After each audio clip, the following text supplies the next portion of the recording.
Hey guys, it's Aaron. Welcome back to the house where we talk news, celebrities, and hot topics. We are going live. This is a bit impromptu, but you guys know I had to do it. Okay. I did not have internet all of yesterday.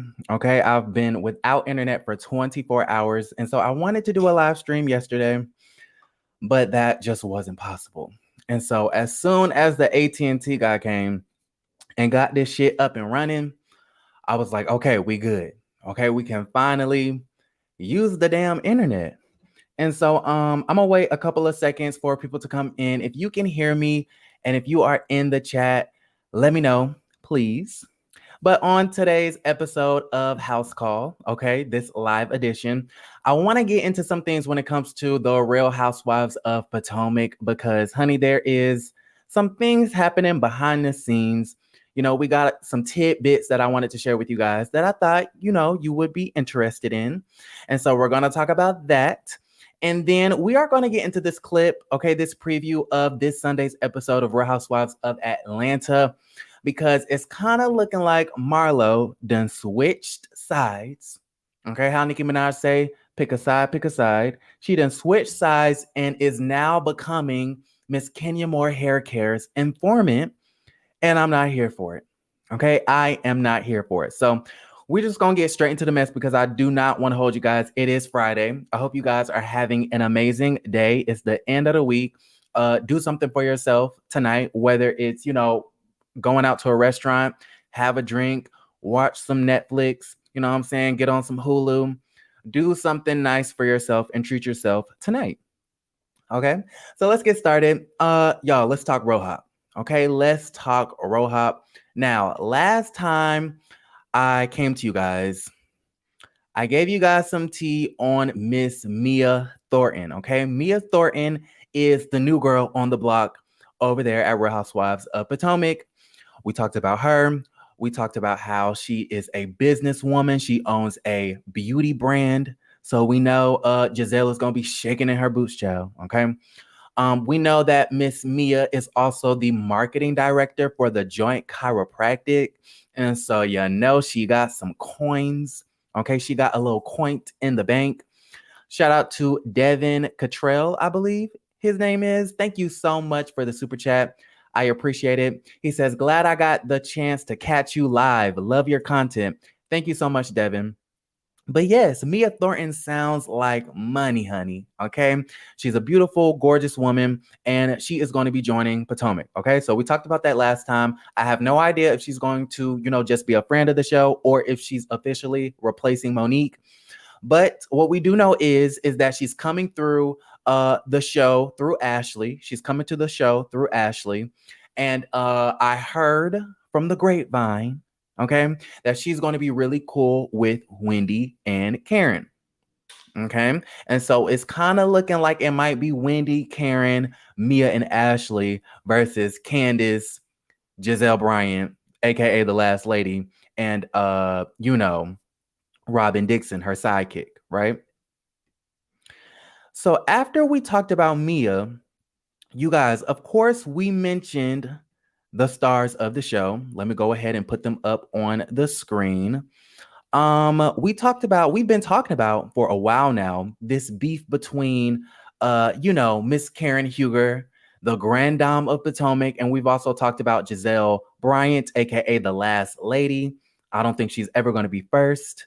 Let's hope Jamal Bryant, does right about her this time because all he's done in the last year or two is just embarrass the hell out of her. Like, girl, can't you see that this man is on some foolishness? Okay, can't you see that this man is just not it?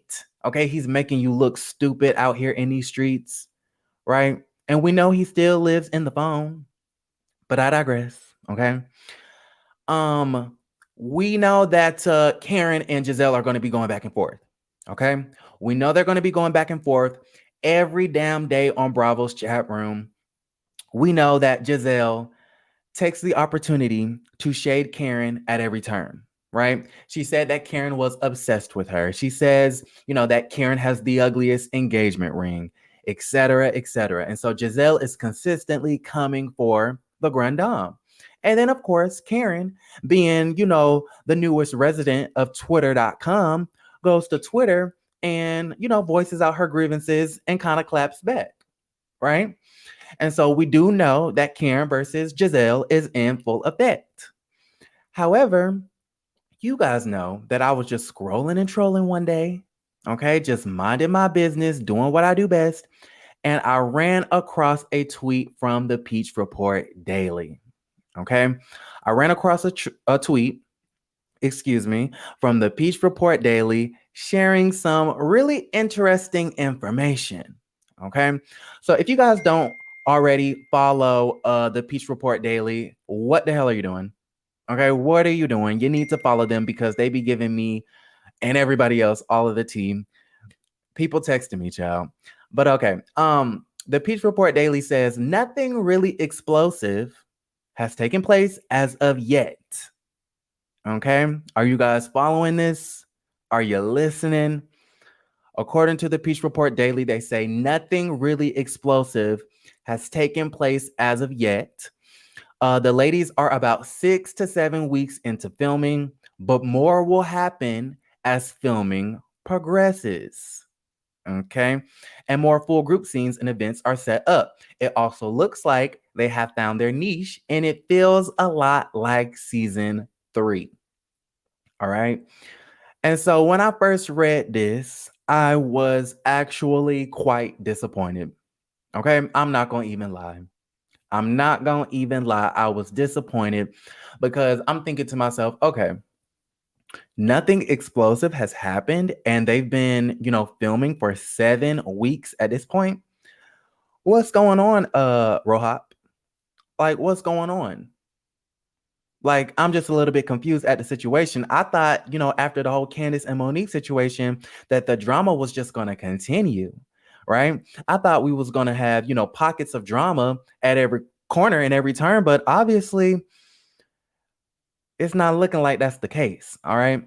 And so, then they say, the season is kind of reminding them of season 3. It looks like they found their niche. I have no idea what that means.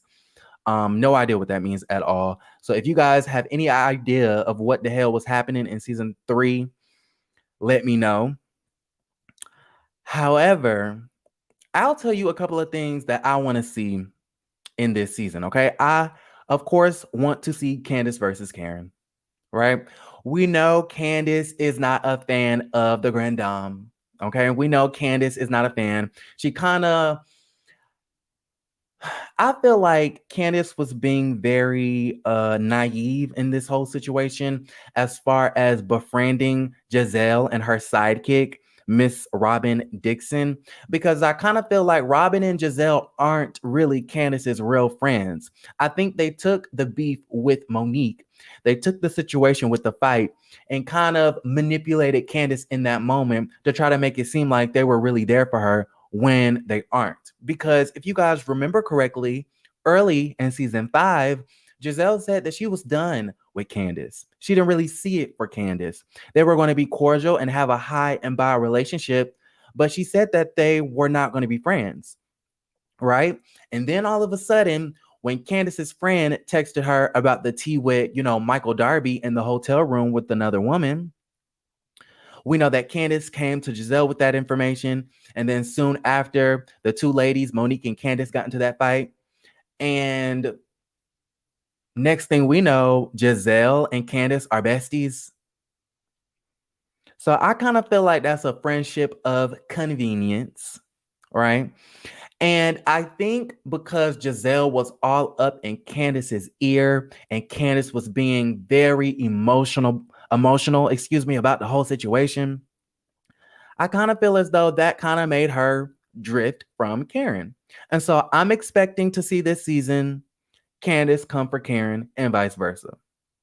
All right. So let me know what you guys think about that in the comments down below. I'm also expecting to see Gizelle, the last lady of Potomac, and Candace, the crybaby, kind of drift apart as well. Because like I said before, I think it's a fake relationship. It's a friendship of convenience. Here's what's going to happen. Either Gizelle, the last lady, is going to show her true colors, which is going to make Candace and the last lady fall out, or the last lady's hatred towards Karen might keep Candace, you know, still it might keep Candace in her corner because they have a common enemy at this point. You guys get what I'm saying? Like Candace is not really feeling Karen, and we know Gizelle cannot stand Karen, and so their common enemy might keep them friends. And so I'm predicting that they're either going to be thick as thieves because of Karen, because of their common enemy, or they're going to drift apart because I don't think Gizelle, the last lady, is Candace's friend in the first place. Are you guys following me? Okay. Are you guys following what I am saying? And then of course we want to see the drama with the wedding. Okay. Y'all's favorite sidekick, Miss Robin Dixon, is finally getting remarried to that man. Okay, been chasing this man for 5, 6, 7 goddamn years at this point.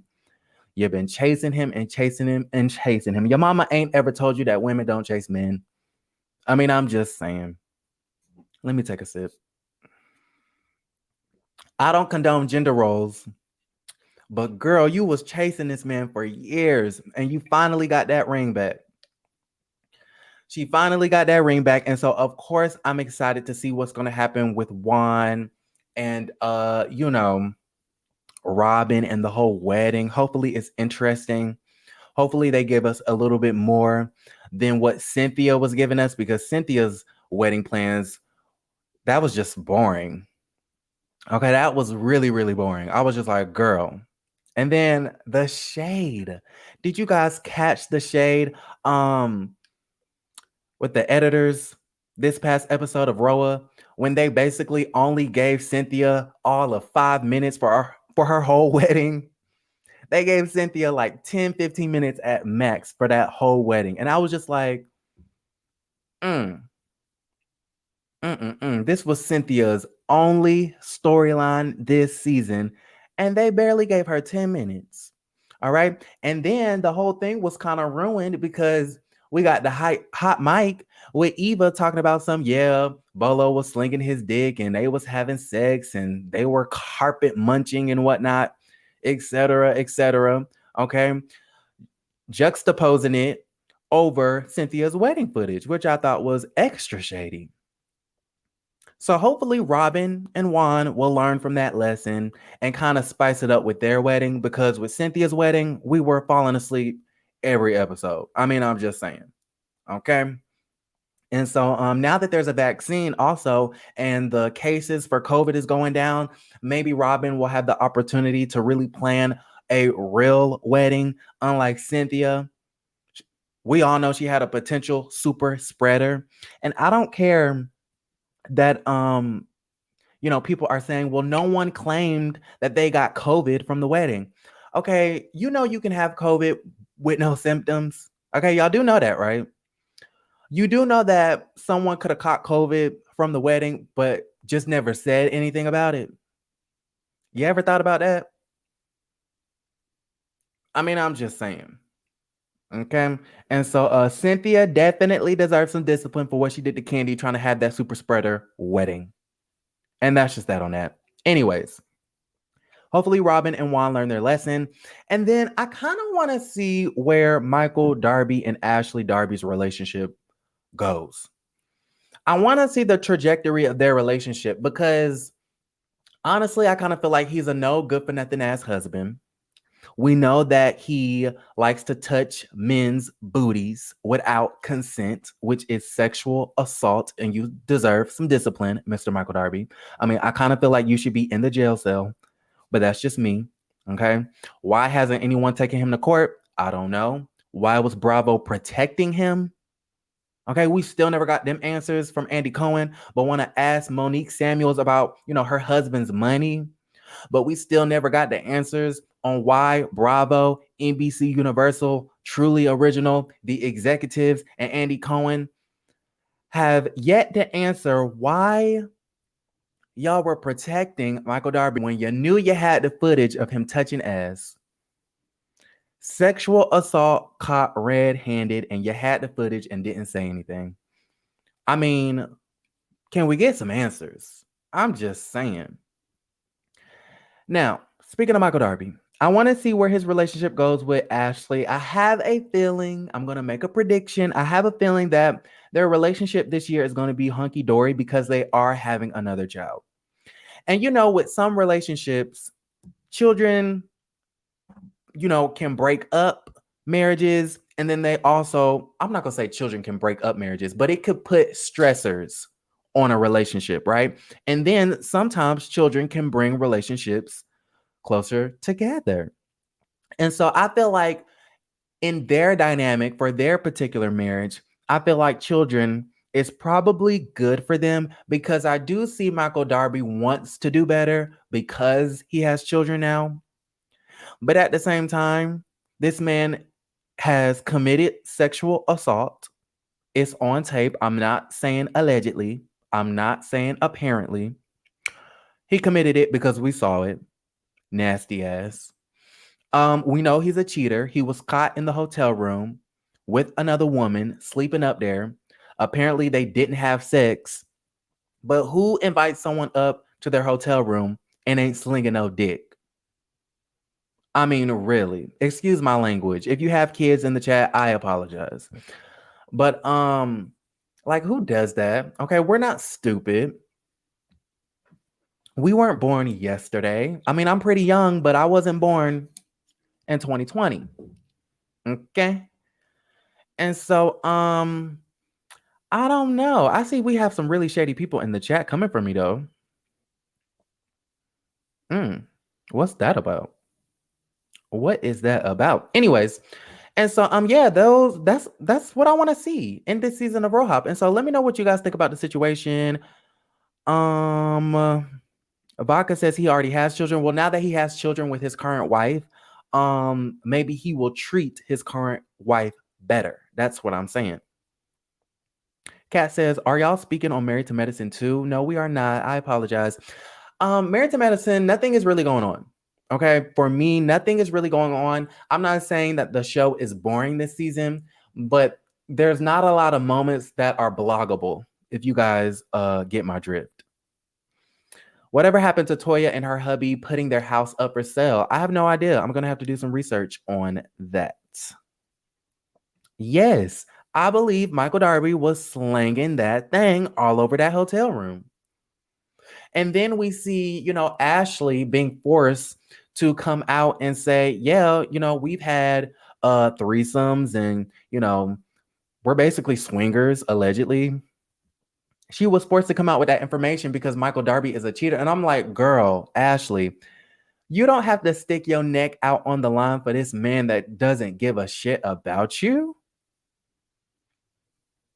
Baka says, Joey says, what's happening with the new girl on RHOP? We don't know yet. What we do know is that she is cool with Wendy, apparently, allegedly, and Karen. And she's coming through as Ashley's friend, I believe. Okay. Lavon said he woke up in his drawers. Yeah, his drawers on his head or on the television. I don't believe a word that Michael Darby says. And if you guys actually think he's a trustworthy person after lying about slapping that man's butt, like how you gonna lie about doing something that's been trivialized your whole stint on the Housewives? I'm confused about the situation. So anyways, I digress. According to the Peach Report Daily, nothing really explosive has taken place and they are 6 to 7 weeks into filming. And so I'm going to need them to pump up the drama. Okay, that's all I'm saying. Pump up the drama. Ashley says, love you, Aaron. Hope you had a good birthday. I did. Thank you so much. I appreciate that. Lavon said he's definitely guilty. All right, you guys. So let's move on to Real Housewives of Atlanta because y'all, I want to watch this clip with you guys because this is interesting. So let me go ahead and share my screen so we can all watch this clip. It's really, really interesting because, honey, Marlo is now Kenya's informant. And I'm not here for it. Like, Marlo, what is you doing, sis? What is you doing? You just got cool with Kenya, and now you want to give her all the tea? What, did you not learn anything from your girl, Miss Nene Leaks, Miss Lanithia? Did you not learn anything? Once she kind of became, cool with the girls again after ostracizing herself from the entire group, she didn't give them information because guess what? You don't deserve it. Yes, we cool now, but you ain't my bestie. And so why would I offer up information when we still really don't even like each other? What is Marlo's endgame? I'm a little confused at the situation. So check this clip out. Then LaToya walks in. Some kind of way it came up about her and her husband. She was like, yeah, Kenya just filed for a divorce and that Mark filed for alimony. Why are you telling this group of girls? Yeah, the ones that don't like me. Did you guys hear that? Did you guys hear that? So just to give you guys some background information on the situation, Marlo and Kenya are meeting up. They're catching up. They're having a conversation. And Marlo is basically running down what happened in Shamia's basement when the girls had their niece's party, right? And she's informing Kenya that LaToya was spilling her tea. Now, personally for me, I kind of feel like, of course, LaToya is dead ass wrong for spilling, Kenya's tea to girls who don't really feel Kenya like that, right?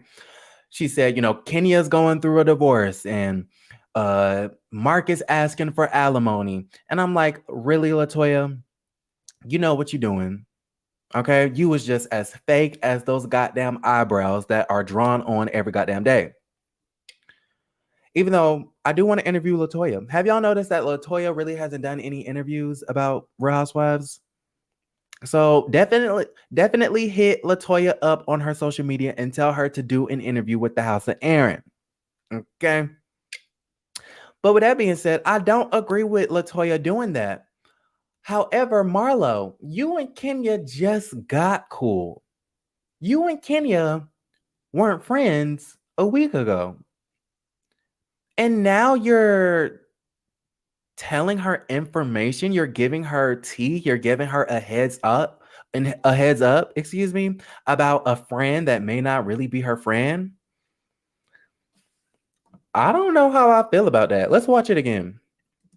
Then LaToya walks in.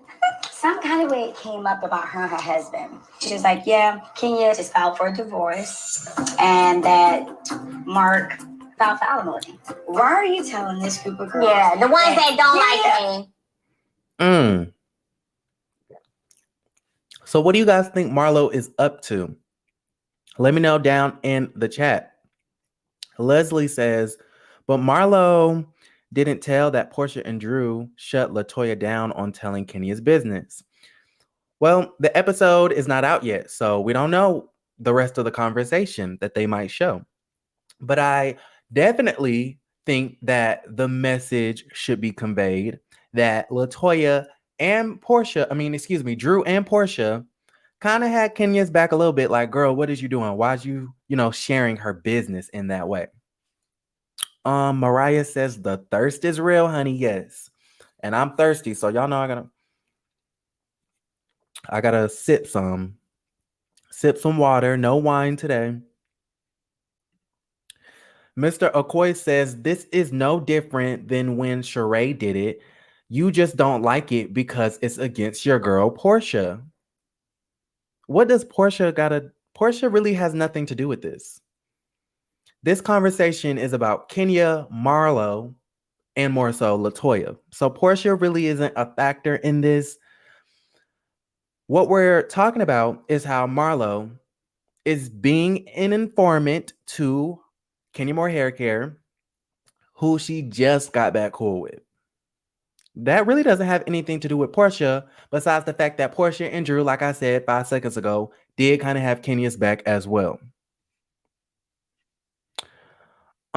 Let's see what y'all talking about. Benjamin says Marlon, not Marlon. Not Marlon. It's Marlon for me. Her name is Marlo. Marlo referred to them like she don't like that group of girls either.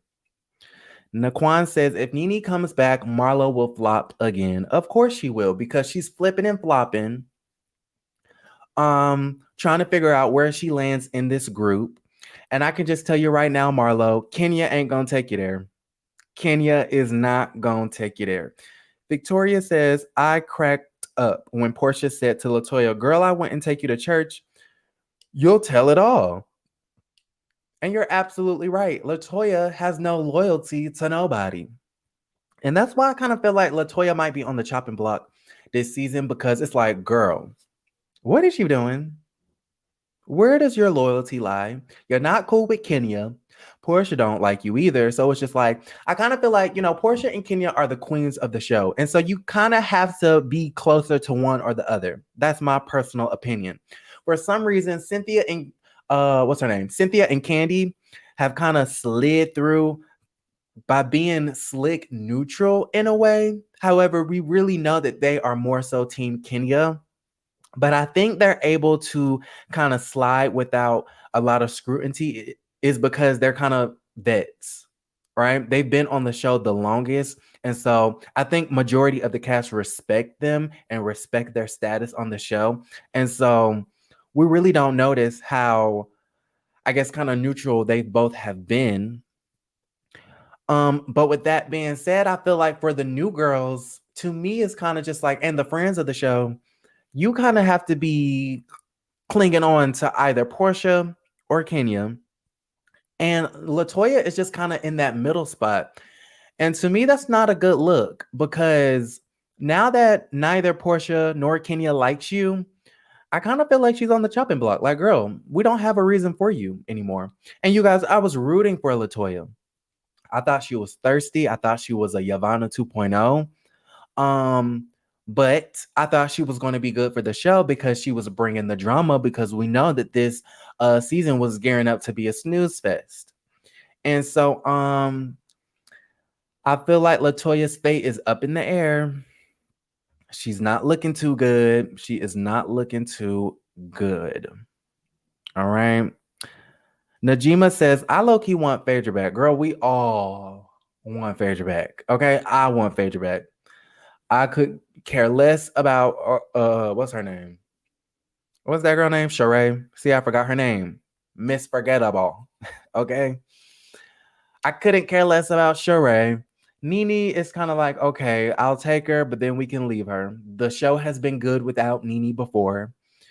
But not only that, the rest of the girls that y'all be talking about coming back, I'm just like, To be honest, I want Phaedra and I want Lisa Wu, and I would love to see Deshaun Snow back. Okay, I know that is a very unpopular opinion, but I would love to see Deshaun Snow. And so I want to thank you guys for joining me on this Friday afternoon. We have 233 of you guys in the chat. Thank you guys for joining me. But that was pretty much all I had for today. Just to do a recap, we talked about RHOP. Okay, according to the Peach Report Daily, there has not been any explosive moments, and the ladies have been filming for 6 to 7 weeks at this point. All right.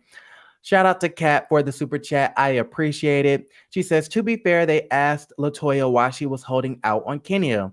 Then she told them why. I guess. Like, I see where you're coming from. But at the same time, it's like, no, if Kenya is your girl, you're supposed to not release her information to women who don't really like her like that, right? Now, if she would have said, I sympathize with Kenya because she's going through a divorce, and then left it at that, then I think, we would have been more understanding. However, she took the extra mile to mention that Mark is asking for alimony, which she did not have to do. And so for me personally, I've been in a situation where I've had, two friends who were really close to me fighting each other. And I knew that one of my friends was going through a lot.